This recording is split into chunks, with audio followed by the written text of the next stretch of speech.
In this video, I'm going to show you how to crop an image in Photopea.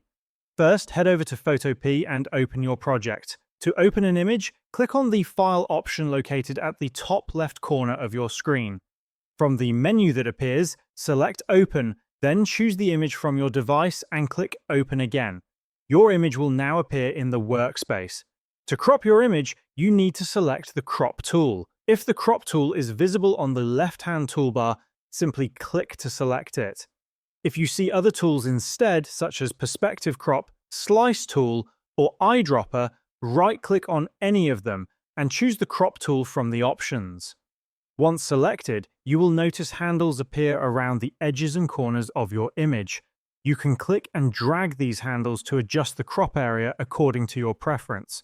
After setting the crop area, press Enter on your keyboard and your image will be perfectly cropped.